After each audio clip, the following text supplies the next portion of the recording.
नमस्कार दोस्तों। मैं डॉक्टर विजय कुमार आप सभी का स्वागत करता हूं आज के इस लेक्चर में। आज के इस लेक्चर में मैं एक भारतीय नस्ल के गाय की नस्ल के ऊपर चर्चा करूंगा जिसने ब्राज़ील के अंदर वाइट रिवॉल्यूशन में लाने में काफ़ी बड़ा योगदान था इस नस्ल का। इस लेक्चर में मेरा प्रयास होगा कि भारतीय नस्ल के इस दुधारू गाय की पहचान करने में इस लेक्चर के द्वारा कुछ मदद मिल सके।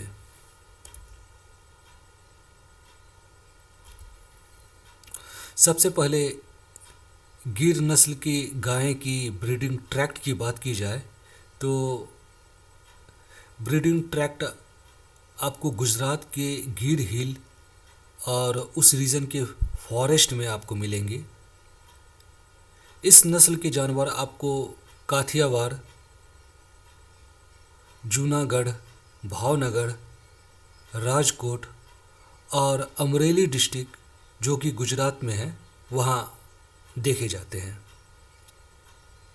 यदि मैप पर इस लोकेशन को देखा जाए तो गुजरात जो कि वेस्टर्न कोस्टल स्टेट है उसमें भी गुजरात के भी वेस्टर्न पार्ट में, वेस्ट साउथ पार्ट में ये गिर के हिल और काठियावाड़ के फॉरेस्ट सिचुएटेड है। इस रीजन में मेनली यह इस नस्ल के जानवर गिर नस्ल के जानवर आपको देखने को मिलते हैं। इस नस्ल की खूबी की बात की जाए तो यह नस्ल काफ़ी फर्टाइल होते हैं और लगभग हर साल रेगुलरली ब्रीड करते हैं। इस नस्ल के जो जानवर होते हैं उसके जो बच्चे आते हैं उनका साइज कंपैरेटिवली छोटा होता है। इस वजह से काविंग के समय किसी प्रकार का कोई दिक्कत सुनने में नहीं आता है। यह नस्ल इस नस्ल के जो जानवर होते हैं वह हीट से काफ़ी टॉलरेंट होते हैं, स्ट्रेस कंडीशन से टॉलरेंट होते हैं। कई सारे ट्रॉपिकल डिजीज़ जो यहाँ पाए जाते हैं जानवरों में उस प्रकार के ट्रॉपिकल डिजीज़ से ये रेसिस्टेंट होते हैं। इस वजह से गिर नस्ल की गाय को ब्राज़ील, मैक्सिको, यूएसए, वेनेजुएला में एक्सपोर्ट किया गया है इंडिया से। इन कंट्रीज़ ने इन नस्ल के जानवरों को अपने यहाँ इंपोर्ट करके सक्सेसफुली अपने डेयरी इंडस्ट्रीज़ में यूज़ किया है। और जैसा कि मैंने पहले बताया है कि ब्राज़ील के वाइट रिवॉल्यूशन में गिर का अहम योगदान है। तो इस स्लाइड पर मैप में दिखाया गया है कि इंडिया से ब्राज़ील तक इस जानवर को एक्सपोर्ट किया गया है। गिर कैटल, यदि हम अमेरिका की बात करें तो अमेरिका के जो अमेरिकन ब्राह्मण जेबू ब्रीड जो है उसमें गिर कैटल का काफ़ी योगदान है। अमेरिका में जो फाउंडेशन शायर जेबू एनिमल के जो फाउंडेशन शायर हैं उनमें दो महत्वपूर्ण जो बुल्स हैं, मैंसो और इम्पेरर, उसमें आपको गिर का काफ़ी ब्लड मिलता है। उसका यदि अपीयरेंस देखा जाए इस स्लाइड पर इन दोनों मैंसो और एम्पेरर के फोटोग्राफ दिखाए गए हैं। यदि उनका अपीयरेंस देखा जाए तो गिर से काफ़ी मिलता जुलता है। उनके हॉर्न की बनावट देखी जाए या हम्प देखा जाए जो कि काफ़ी बिग साइज का है, स्ट्रेट बैक है, तो ये सारी जो क्वालिटीज़ हैं वो गिर से आते हैं। तो जो फाउंडेशन शायर जेबू ब्रीड के अमेरिका के अंदर जो अमेरिकन ब्राह्मण कैटल है उसमें गिर को काफ़ी यूज़ किया गया है। ब्राज़ील में मिल्क प्रोडक्शन का जो एवरेज ग्रोथ है वह हाल के सालों में 7% तक है और इस वजह से ब्राज़ील आज दुनिया में 5वां पोजीशन रखता है मिल्क के प्रोडक्शन में। और यह जो पोजीशन प्राप्त की है ब्राज़ील में, उसमें भावनगर गुजरात के महाराजा कृष्णा कुमार सिंह जी, भाव सिंह जी, और फर्स्ट इंडियन गवर्नर जो कि मद्रास के थे, वो उन्होंने काफ़ी महत्वपूर्ण भूमिका अदा की थी। इस स्लाइड पर जो फोटोग्राफ है उसमें महाराजा कृष्णा कुमार सिंह जी, भाव सिंह जी को सेल्सो ग्रेसिया सीड, जो कि ब्राज़ील के एक एंटरप्रेन्योर है, जो कि डेयरी सेक्टर में काफ़ी इनका नाम है ब्राज़ील के अंदर, उनके साथ दिखाया गया उनके फार्म पर। और यह जो बुल है कृष्णा बुल, इस बुल ने काफ़ी महत्वपूर्ण योगदान दिया था ब्राज़ील के वाइट रिवॉल्यूशन में, और इस बुल को महाराजा के द्वारा गिफ्ट किया गया था सेल्सो ग्रेसिया सीड को। आगे के स्लाइड में हम देखेंगे कि कृष्णा बुल का क्या योगदान है ब्राज़ील के वाइट रिवॉल्यूशन के अंदर। महाराजा ने गीर के एक पेयर को सेल्सो ग्रेसिया सीड को गिफ्ट किया था, और इस बुल का नाम, जो बुल दिया गया था, उस बुल का नाम भारत में पूजे जाने वाले एक भगवान कृष्ण के नाम पर रखा गया था। और आप देखेंगे कि ब्राज़ील ने इस बुल को कितना रिस्पेक्ट दिया। इस फोटोग्राफ में, इस स्लाइड पर जो फोटोग्राफ दिखाया जा रहा है उसमें यह दिखाया जा रहा है कि कृष्णा के डेथ होने के बाद उसके कारकस को कितनी सुरक्षित ढंग से एक सार्कोफेगस में फार्म हाउस पर रखा गया है, और उसके ऊपर सेल्सो गार्सिया सीड ने अपना साइन करके लिखा है कि यदि वांट टू मीट गिर, यदि आप गिर से मिलना चाहते हैं तो मुझे देखिए, watch me, want to meet गिर, वॉच मी। तो यह दिखाता है कि ब्राज़ील में इस बुल को, कृष्णा बुल को कितना रिस्पेक्ट दिया गया। जब कृष्णा बुल को 1960 में ब्राज़ील में लाया गया, उसके बाद जब इस बुल को यूज़ किया गया तो उस समय ब्राज़ील के मार्केट में गीर का जो इम्ब्रियो, बोवाइन इम्ब्रियो है, वो मोस्ट वैल्यूड ब्रीड में आ गया था। Gir breed most valued breed में बोवाइन इम्ब्रियो मार्केट के अंदर आ चुका था। यदि हम आज ब्राज़ीलियन गीर में देखें तो ब्राज़ीलियन गीर के अंदर 80% ब्लड जो है, 80% ब्राज़ीलियन गीर के अंदर आपको कृष्णा बुल का ब्लड मिलेगा। तो कहीं ना कहीं जितने भी ब्राज़ील के अंदर गीर है, यह एकमात्र कृष्णा बुल जो है वो मैक्सिमम बुल के अंदर अपना ब्लड दे रहा है। तो कृष्णा बुल का जर्म प्लाज्म आज पूरे ब्राज़ील में फैल चुका है।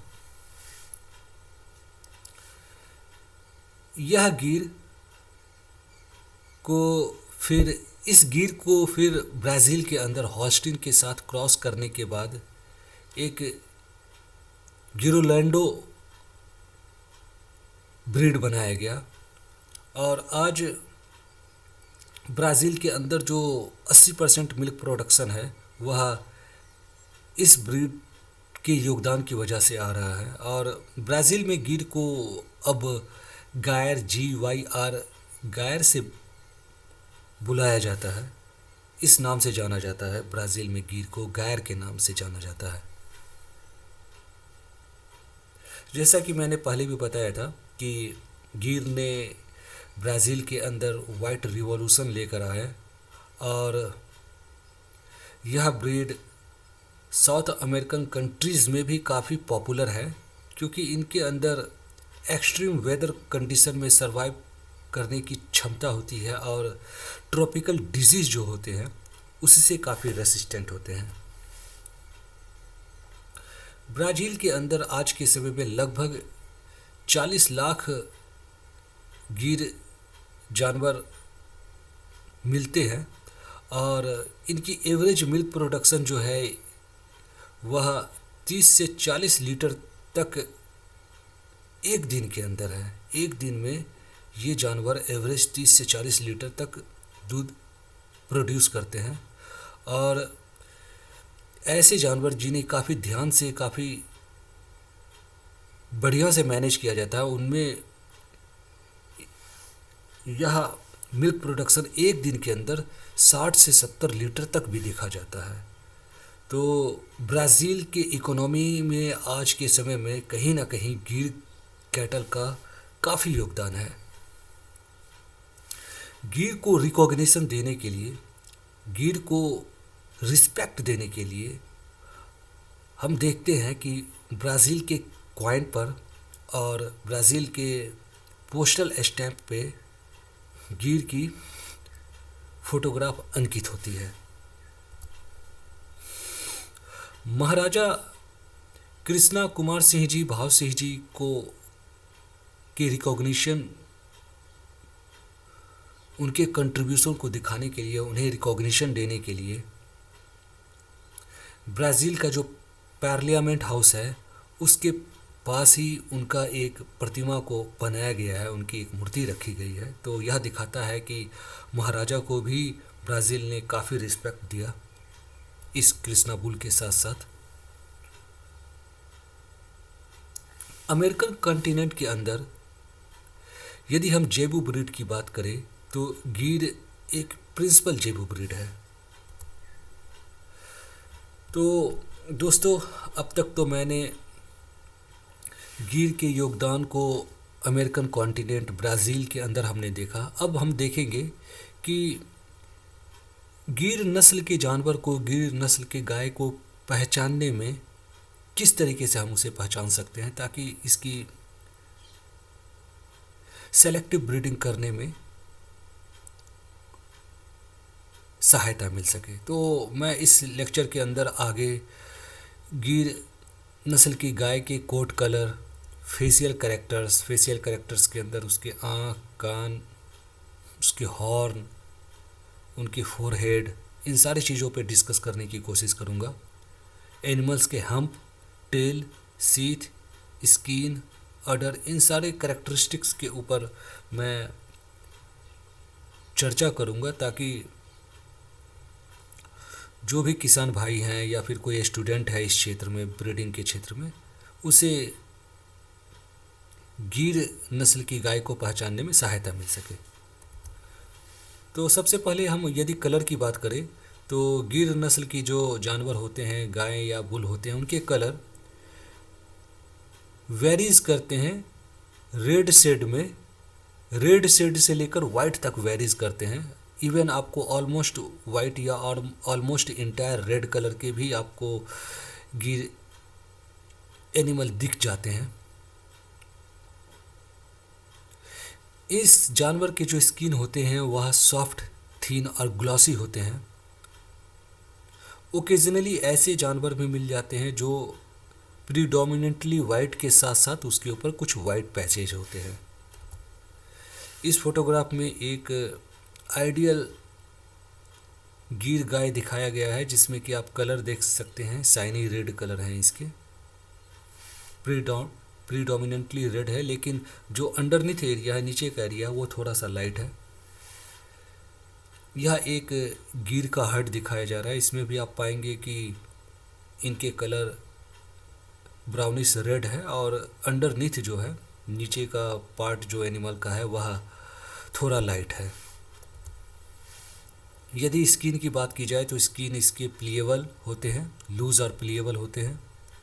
हिप बोन काफ़ी प्रोमिनेंट होता है। यहाँ पर हमने एरो लाइन के मदद से दिखाया है कि ये आप देख सकते हैं हिप बोन कितना प्रोमिनेंट है। बॉडी इनका काफ़ी वेल प्रोपोर्शनड होता है।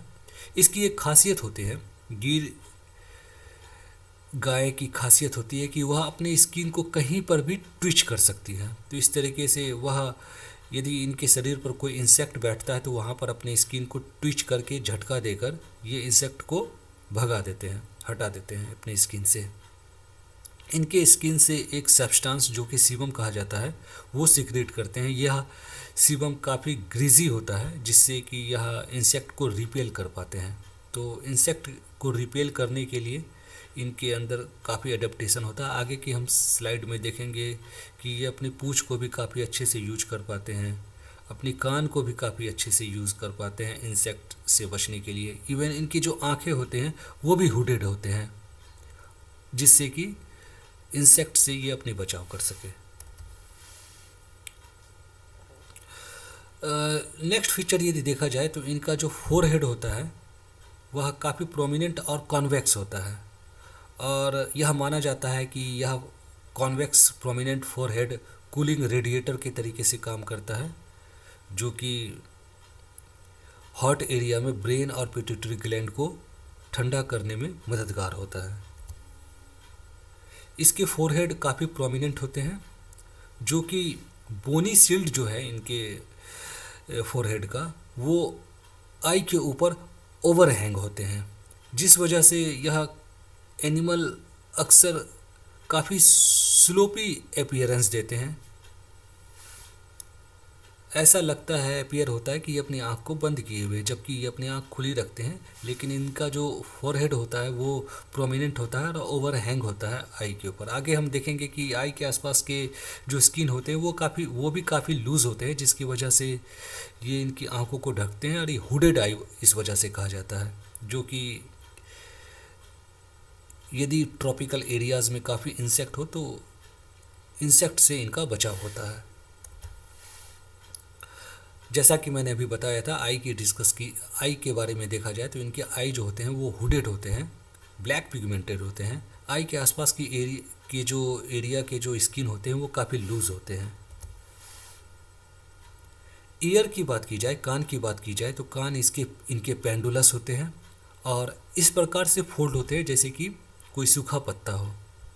इनके कान के टिप के पास नॉच होता है और काफ़ी पेंडुलस होने की वजह से ये कान इनके इंसेक्ट स्वाटर के तरीके से कार्य करता है। फेशियल रीजन में यदि कोई इंसेक्ट आता है तो उसे भगाने में यह कान को यूज़ करते हैं। हॉर्न की बात की जाए तो हॉर्न इनके काफ़ी थिक होते हैं बेस पर इनके हॉर्न थिक होते हैं, और इसकी हॉर्न की भी शेप काफ़ी करेक्ट यूनिक सा होता है। ये डाउनवर्डली ग्रो, कान के पास से बिल्कुल डाउनवर्डली ग्रो करते हैं, बैकवर्ड जाते हैं, फिर अपवर्ड कर्व लेते हैं। तो इनके जो हॉर्न होते हैं बिल्कुल यूनिक से होते हैं। ड्यूलैप इनका मॉडरेटली डेवलप्ड होता है। हमने देखा था कि साहिवाल में जो ड्यूलैप था वो काफ़ी वॉल्यूमिनस था, लेकिन इसमें मॉडरेटली डेवलप्ड होते हैं इनके ड्यूलैप। और एरोलाइन से हमने दिखाया है कि ये ड्यूलैप मॉडरेटली डेवलप्ड है। इनका जो टेल होता है गिर गाय के वो लॉन्ग होता है और व्हीप के तरीके से यूज करते हैं, व्हीप चाबुक के तरीके से ये यूज कर सकते हैं अपने टेल को, जो इंसेक्ट होते हैं उन्हें भगाने में। इनके अडर जो हैं वो वेल डेवलप्ड होते हैं, राउंड होते हैं। जो टीथ है उसके टिप भी राउंड होते हैं। तो यह आप देख सकते हैं फोटोग्राफ में भी कि इनका जो अडर है वो काफ़ी राउंड है। इवन जो इनके टीथ है उनका टिप भी राउंड है। मेल के अंदर जो सीथ होते हैं वह लार्ज और पेंडुलस होते हैं, और इसे स्ट्रॉन्ग पेनिकुलस मसल के द्वारा सपोर्ट दिया जाता है इस सीथ को, और ये काफ़ी आराम से अपनी इच्छा से सीथ को रेज कर सकते हैं, ऊपर खींच सकते हैं या फिर नीचे ला सकते हैं। गिर गाय के जो हम्प होते हैं वो काफ़ी लार्ज साइज का होता है, और जेबू ब्रीड में ऐसा माना जाता है कि इनके जो हम्प है वह लार्जेस्ट होते हैं। टेम्परामेंट की बात की जाए तो जेबू कैटल में इसका टेम्परामेंट, इस ब्रीड के टेम्परामेंट काफ़ी कूल होता है। यह माना जाता है कि ये one of the most gentle जेबू ब्रीड है। ये ह्यूमन बीइंग के साथ इनका काफ़ी अफेक्शन होता है। यदि इस तरीके के गिर जानवरों कि फेस के पास हाथों से ब्रश किया जाए, ड्यूलैप को थोड़ा सा स्क्रैच किया जाए तो इन्हें काफ़ी अच्छा लगता है।